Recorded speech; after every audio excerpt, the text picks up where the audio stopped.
Hello everyone, my name is Lowko, and welcome back to a professional best of 3 series of StarCraft 2. Now what I've got for you today is a Terran versus Protoss, where in map number 1 we find ourselves on Eternal Empire.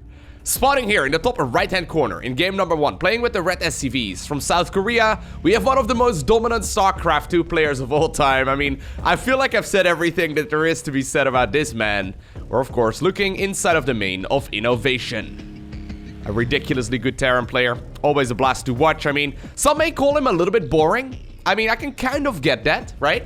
He loves playing the same strategy over and over and over again. He doesn't really mix it up very often, but he's very, very good at just executing the straight up basics. Which sounds kind of boring if you're maybe like kind of new to StarCraft and you enjoy the explosions and all of the fancy strategies and the cheeses and all that. But I'm not gonna lie, there's something sophisticated about the style that INnoVation plays. His opponent though, in the bottom left hand corner, playing here with the blue Protoss pieces. Likewise also from South Korea, we have none other than PartinG. Now PartinG is probably the most aggressive Protoss player who participates at the highest level of play. So he's not afraid of you know, going up against, for example, macro-based Terrans, like for example INnoVation, and just simply going all out cheese. He loves going for the aggressive strategies, although recently I've watched a couple of his games in TVP. He has been focused a lot more on playing that macro game. So we'll see what he decides to do in this particular series. He's very good at playing aggressive, especially in the sense that when he's got units, so especially like in a mid game, right? Say he's got like a bunch of Blink Stalkers. He will be out on the map with them. He's not going to be sitting over at like his third base, for example, and just sort of defend against drops. He's always going to be in your face, and he loves playing that much more aggressive style. So we'll see what he decides to do in this particular one. Already trying to be a little bit cheeky here. He knows that INnoVation is going to be looking around the main base for that second pylon. Generally speaking, that second pylon is pretty important to know of. So just simply hiding it can sometimes be a bit of a nuisance. He's not even going to really like double check here. It's funny because there's also these mind games going on, right? Because INnoVation knows that his opponent is very well known for playing those cheeky games. So he knows that, you know, even if he sees the lack of pylon inside of the main base, it could be literally anywhere. It doesn't necessarily have to be on his side of the map. But obviously you got to keep that in mind. He's likely going to have to open up pretty safely here. Especially now with the Reaper also going in. Trying to figure out exactly what's happening. He sees that chrono boost to the depth, so at the very least he knows the timing of that. Knows that there's likely going to be a follow-up unit here in a little bit too. Now this is nice. I do like this. Ooh. I was going to say, if he would have completed that, he would have actually seen the Stargate, but this does mean that Terran's going to have to open up very, very safely without really taking any risks. Well, hey, that's kind of the bread and butter of the Korean Terran player. That's what he loves doing. So if you're playing Terran, right, and you want to learn how to play TVP, I think taking a build order from INnoVation is probably the best way to go. I mean, he might not necessarily execute the safest all-round build in this particular game, but on average, that's what he likes playing. So in this game, he doesn't know, right? For all he knows right now, it could be a War Prism opener, it could be Dark Templar, it could be like Blink Stalker, it could be a dozen different things, and at this point, he doesn't really know, which means he needs to be defending against pretty much everything. Now, apparently, he is expecting that Adept to move across the map. Oh, I love this, too. Look at this. PartinG likes to play those cheeky strategies, dude. He decided to go for the Sentry first, and now he's pretending like this is like a proxy Oracle. That Oracle is awfully quick. It doesn't have anything. It's an hallucination. Totally fake. I would hate playing against PartinG. Like, PartinG seems like the most frustrating opponent to go up against. Because now he's actually going for some real Stargate units. And already, at this point, INnoVation is assuming that it's no longer Stargate because the Stargate has been faked, so it's probably not going to be a Stargate, you know what I mean? So he decides to now send those two Medivacs, or those two Widow Mines, rather, instead of a Medivac towards what seems to be the other side of the map, probably aiming for the natural. The thing is, these Phoenix openers, they're absolutely phenomenal. Oh, there they are. When it comes to drop play in particular. So right now, PartinG will see this Medivac. He knows that there is, well, going to be that Medivac on his side of the map very soon.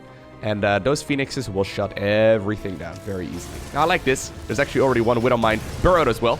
Beautiful split there. Did you see that split? Ooh, that was hot. That was hot. Phoenix is one of the few Protoss units that can actually survive a full Widow Mine hit. And despite INnoVation trying to trick his opponent, because, you know, what Medivac pilot is going to be flying towards the base of the Protoss after losing all of his cargo, apparently he still managed to find the Medivac.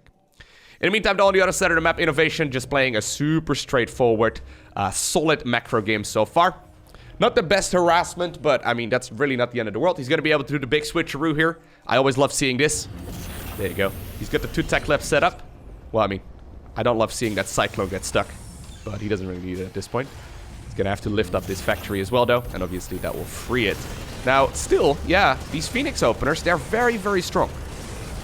Oh, well, I think one... Oh my god, I was going to say, is he not going to get a single one?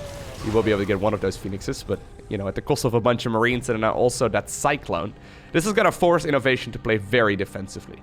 So Phoenix openers, they're funny. Like, I'm particularly used to them in Protoss versus Zerg, which is where they are relatively common, especially on the ladder.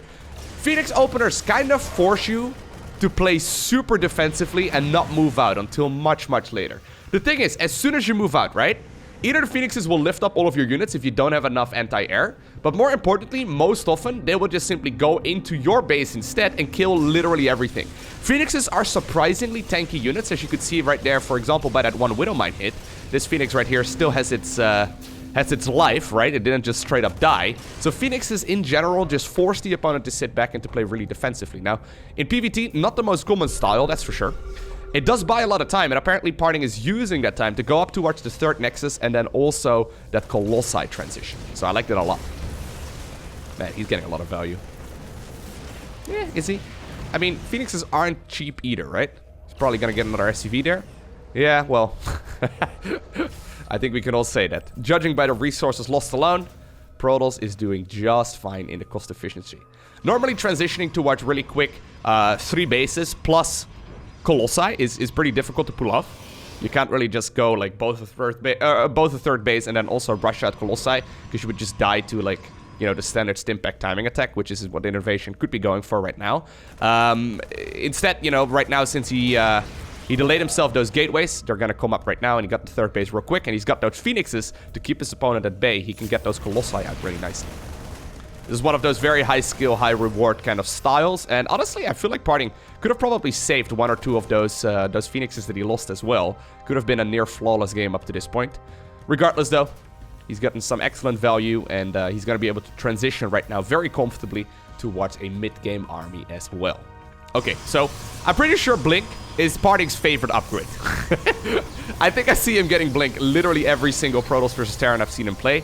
He loves being in your face, so I wouldn't be surprised as soon as these Blink units are done that he's going to be in the face of the Terran player with those units as well and just continue playing aggressively.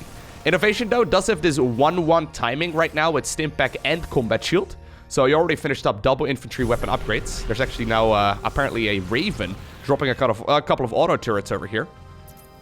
Few workers were, or actually only a single worker was killed in total, and I guess a second one right now was sacrificed as well for the Blood Gods, but yeah, INnoVation knows at this point that those laser giraffes are out.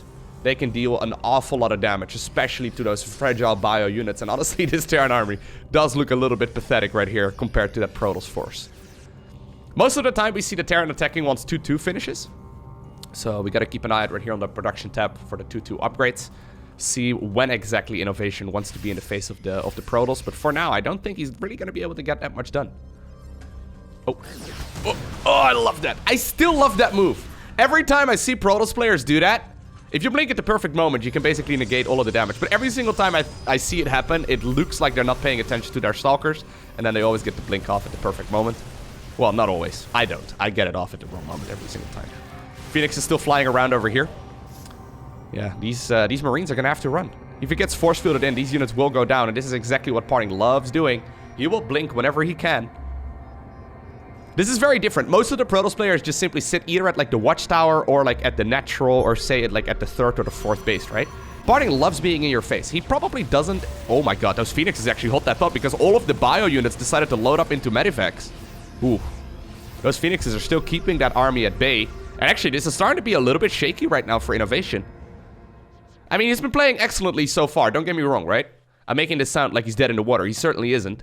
But, yeah, he's got to be very, very careful because it's so easy. Like, if he would lose one medevac full of units, immediately PartinG is going to attack move. Like, I can guarantee you, as soon as that happens, he's just down 10 supply at that point. He's going to attack move immediately. Also, like, this army, it doesn't look like it's going to be able to make its way home, right? I guess he can walk around. Yeah, it should be okay. A couple of stragglers there on the way out. So +2/+2 is done, by the way. This is normally the moment where we see INnoVation attacking. He immediately got 3-3 going as well. This is far, far, far ahead of the Protoss player. That's the only thing I really don't like right now about PartinG's situation. His upgrades are kind of pathetic in comparison to his opponents. I mean, he's already 2 upgrades behind. So he's only at 1-1. He's adding on a second fort right now, but I mean, yeah, he's 2 upgrades behind already. Soon to be like 3 upgrades, right? Or 4 upgrades even. Well, I guess he's going to finish up one of his own, but you get what I'm trying to say. It's going to hurt the longer that this goes on, especially with bio units. They benefit so much from his upgrades. He did manage to get the Prism snipe just now, which is great. He does have a very healthy Viking count too, adding on more of those too. Usually you want to have about 8 or so if it's just the Colossi, but at this point, since there's obviously quite a bit more units, he's going to have to take care of those Phoenixes too. Now, the question is PartinG going to wait until 3-3 for his opponent is done? Even though he ended up... Oh my god, that's actually really big. He managed to just now get himself a couple of those Viking kills. That means that these Colossi will stay alive for quite a bit longer. And apparently, immediately, PartinG decides to pull the trigger. He's fighting on the Planetary Fortress. Planetary Fortress will certainly go down as well. But that is a lot of Protoss units that do get picked off relatively easily. I believe most of the Phoenixes are gone. At the same time, by the way, the 4th base was also killed by INnoVation. I was wondering why his army was a little bit small. He's dealing a lot of damage. Looks like that Colossi might actually get picked off. That's one of them. I think the second one, there we go, will also be killed. Absolutely important pickoffs right now, especially if you decide to pull the boys without the splash damage over there.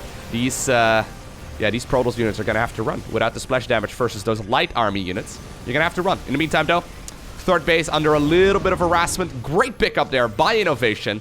The Stalkers do try to blink after those Medivacs. The recall obviously was forced. And you know what? Yeah, I think fighting on the Planetary may have been a bit of a mistake. Stalkers, though, they're trying to get something done. Feels like Jimmy and his pals will not be making their way home. But this Protoss army, man, it's going to be in a lot of trouble, especially once 3-3 finishes. Like, I'm looking at these upgrades, especially. This is going to be such a powerful timing attack right now for Inno. He's going to be so many upgrades ahead. PartinG only just now starts up 2-2, right? I mean, he's just about to finish up one of the 2 upgrades, but it's going to be... It's going to be very, very rough to win this next battle. INnoVation very far ahead when it comes to army supply in particular. Look at that, 102 versus 59. He's mixing in those Liberators right now as well, since there's no more Colossi. I guess there's Storm, so he could pull a rabbit out of a hat with that. But without the Colossi, how are you going to deal with this army? Very slow, methodical move. In the meantime, by the way, there's also that Prism on the other side of the map. Planetary Fortress already has been acquired. So INnoVation does once again have a 4th base. PartinG ended up losing his 4th, obviously. And, well, right now, apparently, is the moment where PartinG decides to pull the trigger to walk through those liberation zones of the Liberators. But whenever you do so, man, life is hard. There's one of the Purification Novas. Disruptor desperately trying to get something done. 2 Zealots get warped inside of the main base. A couple more Zealots apparently will follow this as well. But it means that there's not going to be a warp in at home. Big Storm does land on top of all of those bio units, so that's good. One-Eyed Templar apparently tried to move around. Reinforcing Terran units should probably be able to get rid of this, but INnoVation apparently is just feeling blood in the water right now. Or smelling blood in the water, not feeling it. That'd be strange. Well, smelling it is a little bit weird too, to be completely fair. But he's just simply rallying everything across. That means that the main base is going to be in a lot of trouble. He's now re-rallying the main base structures towards the main base location as well. Bio units will get picked up, but the Liberators are advancing. And you know what? Once, like, this area is covered with liberation zones, the 4th base is practically dead. As soon as INnoVation decides to go in that direction, yeah, look at that. He's just going to slow push and force the Protoss player towards the left-hand side here. He's going to be in a lot of trouble. Now, these couple of Zealots are dealing way more damage than I thought they would. Prism, though, yeah, will get picked off. Liberators will probably be able to snipe some of those remaining Zealots too. And you know what? I think that this is pretty much a last-ditch effort here for the Korean Protoss. INnoVation slowly, methodically dismantling his opponent. Despite a great start there from PartinG, really loved the Phoenix opener. That fight on the Planetary just cost him so much, and then he ended up losing like his own 4th base as well to some of those drops. Look at the minimap right now, though. Despite PartinG holding on here, I mean, there's so many more Terran units coming across. 4 Liberators being produced at once. He's already at +3 flyer upgrades too. So you thought Liberators were strong without upgrades? Well, they're just about to become a whole lot stronger. The thing is, PartinG doesn't have an answer right now to Liberators. Like, if your main answer to Liberators is like 4 Stalkers, Life's hard, man. You're not going to be able to get that much done. So right now, immediately, INnoVation is backpedaling to those liberation zones. And I've got a feeling that this is pretty much game over. I mean, he can go for some storms. Yeah, High Temper's still out of energy. They're almost at energy, though. 75. There it is. But GG is cool. INnoVation wins game number 1. Alrighty, so game number 2. We find ourselves on the map Simulacrum. INnoVation, though, such a unique player. It is kind of fascinating. So, he's been around since the early days of Wings of Liberty, right? So, I think he started playing probably in like 2010 when the game came out.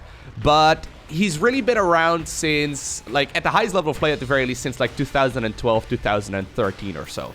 The thing is, when you compare him to some of the other players that were around at that time, right? Like, for example, Marine King Prime. Like, for example, Nesty. Like, for example, MVP. I'm sure some of you may remember those names. Those players are completely gone. Like, they're gone from the scene. I have no idea what they're up to these days. But INnoVation, still alive, still kicking, still doing an excellent job, just simply participating at the highest level of play. And I think that is due primarily to the style that he likes to play. He didn't win any tournaments off of cheeky strategies, off of like meta build orders that only were viable for a certain period of time. He's just been playing solid, straightforward macro, and he's better at it than pretty much everyone. So that's what makes him really good. Now, I do believe he has to do his military duty next year, so I just looked it up. It seems like all of the pro gamers that have to do their mandatory military duty, and that started it recently, were born in 1992. And INnoVation is born in 1993, so I think he probably has to do his next year, which is a little bit sad. Now, I actually mentioned this in a previous video as well, but I'm going to say it again, just because some of you may have missed it. This got me really excited. There recently was an interview with Solar on Team Liquid, and he mentioned that apparently Björn, obviously he ended up winning BlizzCon, he's one of the strongest Terran players of all time. Björn is currently doing his military duty, but apparently on his time off, and I don't really know exactly how much time you get off, probably maybe like a day or two a week. He's apparently currently sitting on the Grandmaster League ladder in Korea at 6.8, 6.9k MMR, which is pretty much the same MMR that INnoVation plays at. So, you know, I'm excited for that. Yeah, I'm looking forward to the return of Björn sometime at the end of 2020. Time goes by pretty quickly. It feels like he only got started like a couple weeks ago, but it's good, though, to know that at the very least players can return, and, well, some of them probably will. Still, though, only a couple have actually been as good as they were before they went to the military. So well, actually, none of them really have been. So yeah, I hope Björn can be an exception. But anyways, what's going on here? Mr. PartinG. Hey, bud. I guess he just purposely did that, actually. There's no way that was not intentional. That would be a little bit odd. Either that or it was all tapped out, changing like the music that he was listening to or something like that. Doesn't make a lot of sense for him to be queuing up units into the assimilator. Once again, by the way, it's that Stargate opener here from PartinG. Do you think he's going to go for a mind game and go Oracle first this time? I think he is. I mean, he's got 150 gas. I cheated by looking at the bottom section. There it is. He does decide to go for that Oracle. Ooh. You know. Okay. I thought he wanted to jump into the main base. That was probably once again intentional too. Purposely putting it over here, knowing the timing of when that Stalker should be on the high ground. So he probably expected it to get shot at. And if it would have gotten like a jump up into the main base, it probably got picked off. So I think he probably purposely didn't jump it up immediately, knowing the timing of that Stalker, and then, you know, when he got hit at, he decided to go back instead. Now, this is still nice, though. Stalker just decided to go for the natural, which means that, you know, should be able to go for a full scout in the main base. Very critical. He sees the Warp Gate upgrade.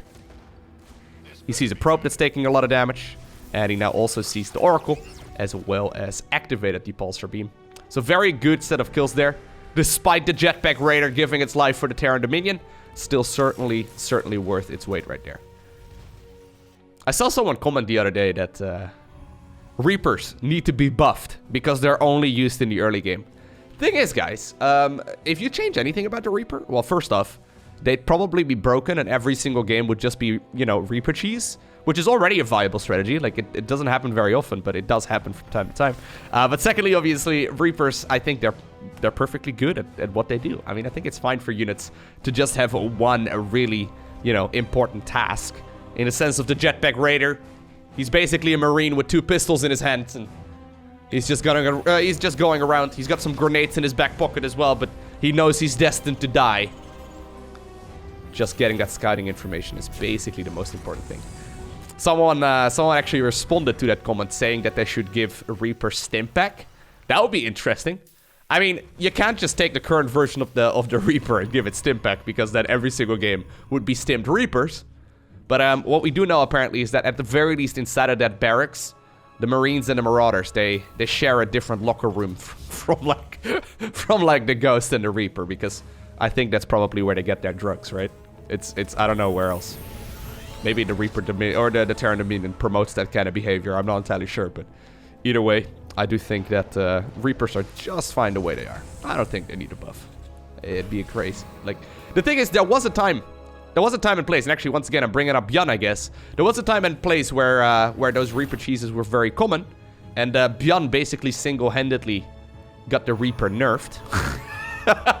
As sad as it is, he was too good at controlling them, so people ended up using them, abusing them.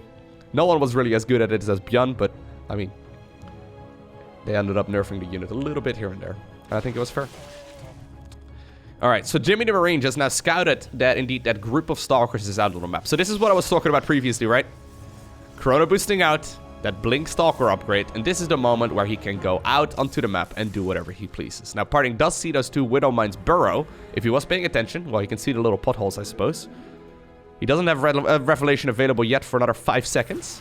Does manage to just blink up into the main base, take a lot, or do a lot of damage there, actually. Nicely done. He has to be so careful, though. Does he know the Widow Mines are there? Oh! Well, yep. Oh my god.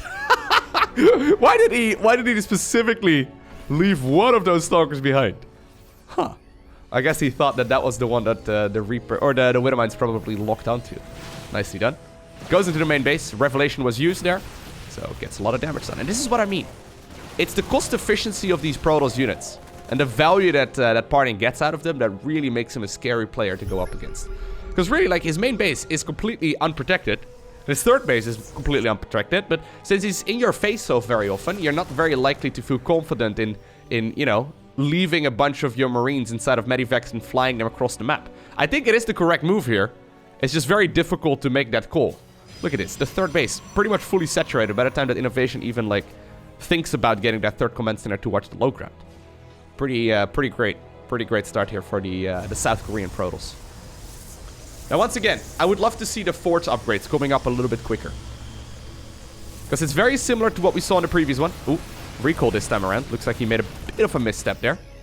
But once more, right? As soon as INnoVation has the resources for it, he will start up +2 Carapace. Or not Carapace. They don't have Carapace upgrades, Lowko. They wear Marine suits and Marauder suits, okay? They don't get Carapace. But they do get the +2 infantry weapons and the +2 infantry armor. They will be able to deal a lot more damage than these Protoss units here as time goes by. So it feels like we've seen this kind of thing before. This time around, by the way, no Colossi. Wow, he's already going for the 4th Nexus. Ooh, beautiful set of force fields there. Pins a lot of those Marines and Marauders with their backs against the force field. And that now means that the Chargy boys can just simply close the distance very easily. It's so interesting to see 2020 StarCraft, though. It used to be all about the big attacking machines. Right now, it's like Zealot Dragoon is back in action. Ever since they made the Zealots a little bit quicker, they certainly are a lot more interesting to watch. Now, this is a pretty cool style to play. So I don't think he's going to take the gases over at the 4th base immediately. By the way, big warp in over here in the main base too. I think he probably wants to keep on laying down the pressure with just Marine, or just these Zealots and then the Stalkers as well. So I wouldn't be surprised if he is going to add in a bunch of High Templars. So the High Templar obviously are going to be very, very good. But he probably just wants to make a lot of units. Now, I'm looking at the work account, man. This is an absolute disaster so far for Inno. If he can get the Prism, that'd be a nice first thing back into it. But look at this. 49 SCVs, 73 probes. That's an awful lot of probes. He's already at 8 gateways, decides to add on 2 more. Goes for the second forge now too, yeah. So I think he doesn't want to really tech up. He just simply wants to stick around on this very, like, low-tech army, but lots of units. So this kind of feels Zergy in a way, right? Like, you wanna stick around on lower-tier units, but make many, many of them. That's an awful lot of saturation, and indeed, no 7th and 8th gas yet. That one Zealot apparently looking out into the distance. He doesn't see the Terran base, but neither does the Terran base see him, so it's all good. There is one missile turret set up, but it's in a bit of an awkward spot. Alright, so there's 8 High Templar. Whew! That's a lot of High Templar. You can get so much damage done. Oh my god, that's a lot of storms already. Normally, you only see about 4 to 5, maybe 6. 8 High Templar is a lot. So they're inside of this plane right now. He's probably planning on dropping them and then landing some storms. This is not something that Inno really assumes right now, because he probably thought that the 4 were the only ones, but there we go. Good storms do go down on literally everything, blanketing the entirety of the Terran force. I've got a feeling that INnoVation is in a little bit of trouble right now. I mean, despite him doing a nice drop here on the other side of the map as well, he's going to end up losing the 3rd base. Well, you know what? I say that. PartinG is going to have a hard time reinforcing any of this. He may actually have to recall. Yeah, just simply go for the base and then recall. Might not be a bad idea. Because, I mean... Well, yeah, there it is. Okay. If you go too greedy here, you're not going to be able to hold onto your bases very easily. This is not that much Terran either. He does have the 3-3 upgrades once again coming up, which is nice. I love these drops for Inno. But, I mean, right now we're still looking at what is essentially 4 base Protals. He's going to be able to repower some of those lost structures that he got earlier. Well, he's going up against what is 2 base Terran, right? So, INnoVation's best chances right now are probably going for an all-in. He could try and play macro, but it's going to be very difficult. So I think him just simply sitting back right now, making a really large push as soon as 3-3 finishes is probably the best way. Does still have 2 of those Medevacs, once again, trying to buy a little bit of time. Don't underestimate the Terran units, though. They can deal an awful lot of damage. There's still 1 High Templar inside of that plane.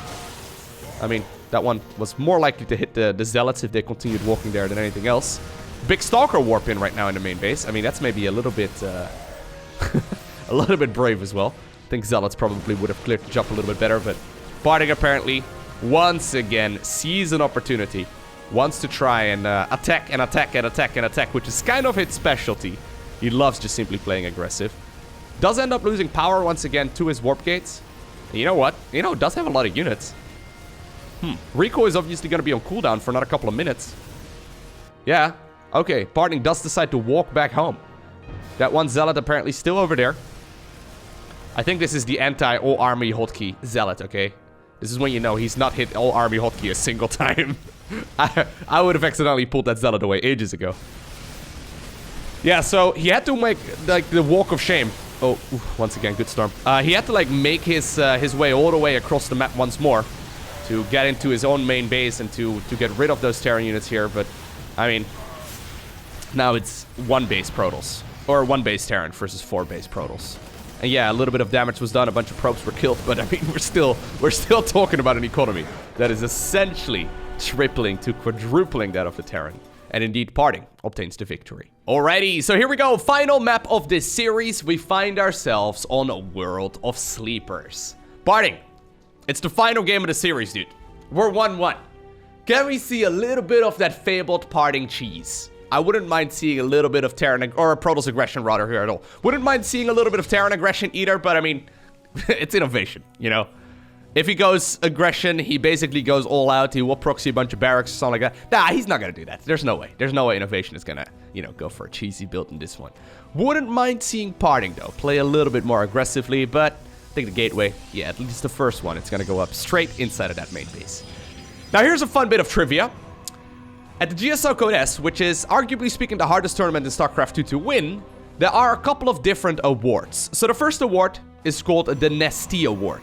The Nesty Award is a customary prize awarded to any player who plays in the GSL Code S 10 times in a row. And it's named after Nesty, the first player to accomplish the feat. So you gotta make it through the qualifiers into the round of 32. Now, the players that have won it, it's quite a list actually at this point. It's Nesty, MVP, Dongregu, PartinG, Dark, Solar, Rogue, Sue, Classic, Lucira, Alive, TY, SOS, Stats, Maru, and Gumiho. So those are the players that have managed to make it to the GSL Code S 10 times in a row, 10 consecutive seasons, which is very impressive because the season lasts like 3 months at a time. There's usually 3 of them every year, so you gotta be in there for like, you know, 3 years plus before you can actually get that award, which is very, very impressive. Now, there's also something, and I didn't know about this, called the PartinG Award.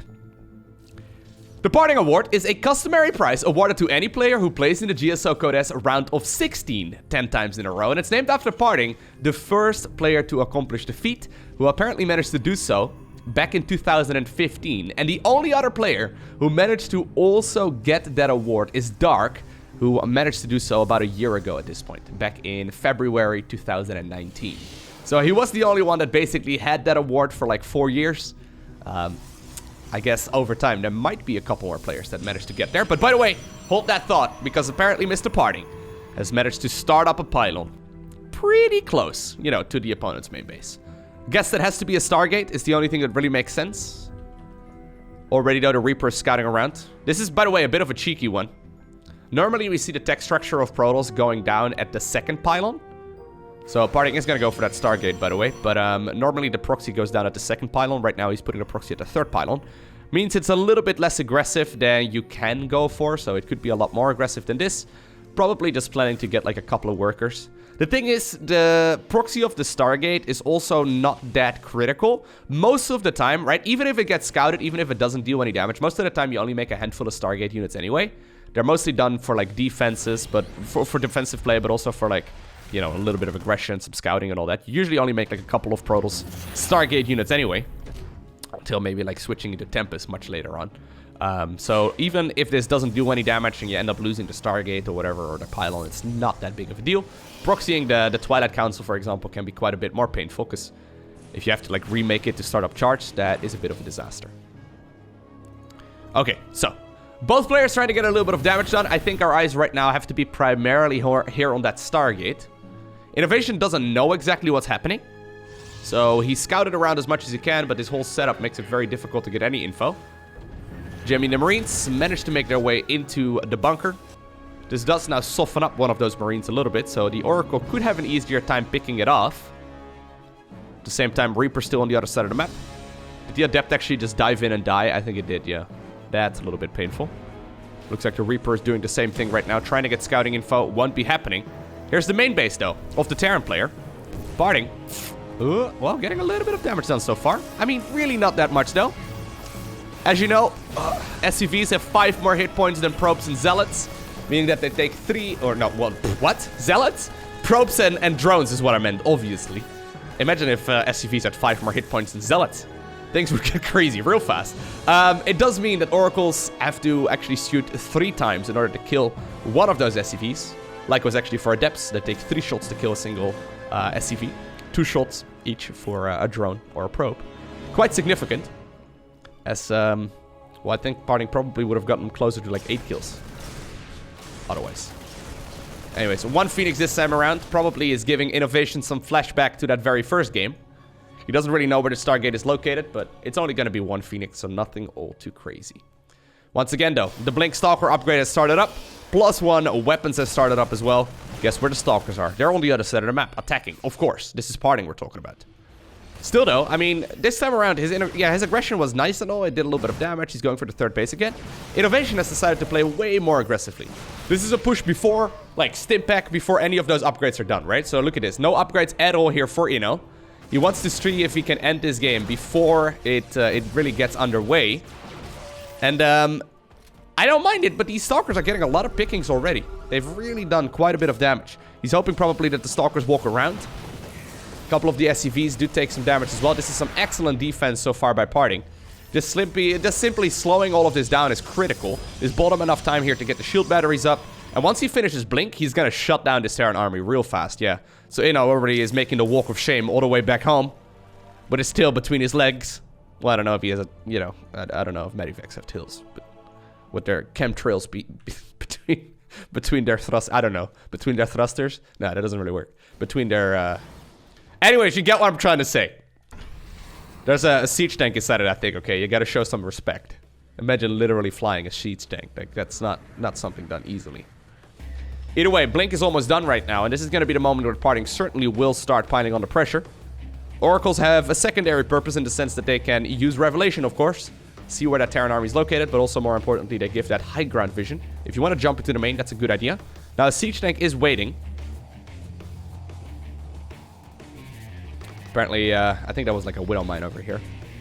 that decided to get a little bit cheeky. Once again, revelation in the main base. Oh, PartinG was thinking about moving up there. Did he see the siege tank? Yeah, he did see the siege tank. Okay.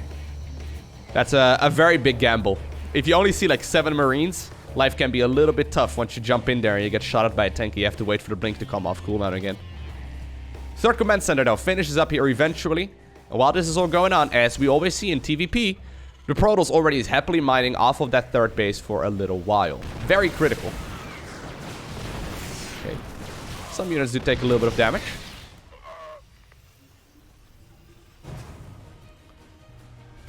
Ooh. Whoa! Oh my god! Did you see that? He almost just killed his own medivac. Oh, that's actually huge. He thought he was target firing down the Oracle, but that now means that the Stalkers apparently feel brave enough to blink forward as well, get after one of those siege tanks. That was a little bit painful, honestly. Did the medivac die? I actually didn't... Yeah, the medivac died. Wow. So he thought he was target firing down the Oracle, but he accidentally attack moved right there on his medivac. Are you saying INnoVation is human after all? Or do you think there's a glitch in his programming? Do you think he has to reboot, is what I'm trying to say. I do like the INnoVation memes. They're pretty funny. There's a lot of memes going around about him playing very robotically. And always pretty much going for the exact same moves. Going as far as like positioning the structures in literally the pixel perfect position every single time. Going for every single structure in the right spot at the same time as well. And really just being super clean about that kind of execution. I always like those memes. It's like he has to reboot whenever he makes a bit of an error, but that's okay. Still has a very tremendous army here. And while he didn't get the Oracle. Well, maybe he actually did get the Oracle. No, it's still there. Still flying around, man. Still being a jerk. He did get the Oracle. It's just gonna apparently now force the all-in here as the boys get pulled. SCVs are pulled off the line. That means that INnoVation wants to end this game right here, right now. He does have High Templar inside of that prism. Storm is not done yet. Now it is. Very close timing there by PartinG. Being late on any of those upgrades could cost you the game very quickly. There's still a lot of siege tanks available. It all comes down to the storms, though. Like, the storms are the absolute critical parts here. A lot of static defense going up here as well for Mr. PartinG, who's now also warped in a couple additional High Templar. Pushing up this ramp is so tricky, though. It comes down to the storms. Okay. One good storm, second good storm. I mean, I should say decent storms. Hitting a couple of units. Nothing all too crazy. The siege tanks, they're leapfrogging, man. They are smelling that they can get some damage done, so apparently they want to move in. Hit some of those splash damage, like, moves as well. Once again, oh, High Templar, man. Oh. Getting some huge storms off. Actually, like, having that one medevac less is really painful here. I'm starting to get a little bit worried here for PartinG. Now, the longer that this goes on, obviously, the better it becomes for him. Love the fact that he's getting an Immortal right now, actually. Immortal's very helpful here. Doesn't have a lot of Storm available anymore, but he does still have a little bit. Yeah, you know what? Well, I was a little bit worried here for the Protoss player just a second ago. This is starting to look much, much better already. Another tank does get picked off. Most of the medevacs are out of energy or dead. And while this is all going on, right, a lot of SCVs were obviously killed. There's still 69 workers, nice, remaining for PartinG. He is happily harvesting resources. He's got a lot of shield batteries over here that weren't even used yet. And while he probably would like to be aggressive at this point in the game, he just simply has way more production than his opponent. He knows that all he needs to do is just simply hold on here and then go for the big counterattack while all of these Terran units are reinforcing. Blinks forward on top of the siege tank. INnoVation knows that as well. And PartinG obtains the victory in this best of 3 series.